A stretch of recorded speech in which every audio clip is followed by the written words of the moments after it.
and so on.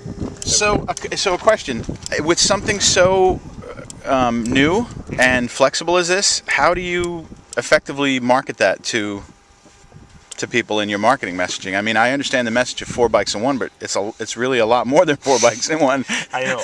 The problem, in a way, is that to tell all this needs time. It's difficult. It's a long explanation, no? Yeah. So this is also the reason why we didn't put in the presentation of the press conference, because otherwise it would have been a 2 hours presentation.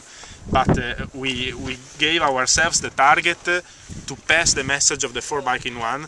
That means the 4 riding mode to be changed while riding, and the 4 load level again to be changed while riding. I'm happy if you guys go back home, everybody, with this clear in your mind. Then of course there is a very rich user manual that describes step by step all these procedures. And of course I can show you as I have already done, but it's something more, and it's so wide that we don't have the dream that everybody of you learn everything now in these few days and goes back and write everything on the newspaper you will write on. It's something more, okay? It's something more that, as you have properly said, nobody else has. Because if you think, for example, to the ESA system of the BMW, that is the more evolved system before our, does 10% of what this system does. Yeah. It's very, very simple, very basic settings. It doesn't have the individual controllability. All the settings are coupled together. So if you move from soft to mid to hard, the 3 level of damping that the ESA offers to you, you both manage together the front and the rear absorber together, and the extension and the compression together.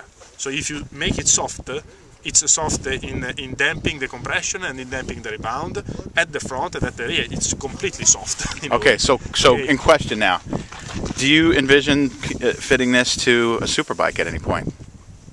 It's a possibility. I mean, this is a system that it's how can I say? It's not an active system, an active suspension system. No, it's an electronic suspension. It's a system, a platform to manage the regulation of the suspension in the more advanced way possible, and keeping independent parameter, okay, available. But for an application for a track, if you were someone who did a lot of track days, you could theoretically have programs for each individual track that you do, and just go in there, instead of having to get your wrenches out and get in the back and start adjusting the shock, you just go, oh, I'll call up Laguna Seca on here or something like that. For this bike we used the suspension system inside the riding mode, because we thought that the logic, the idea of the riding mode was a winning idea for such a bike. But for an hypothetic future superbike, it may be exactly what you are thinking.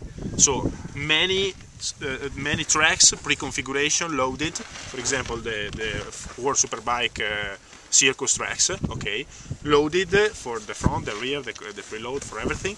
You arrive at the track, you select the track, and you have the settings made by, I don't know, Troy Bayliss. Troy Bayliss. Not Ruben Xaus, though.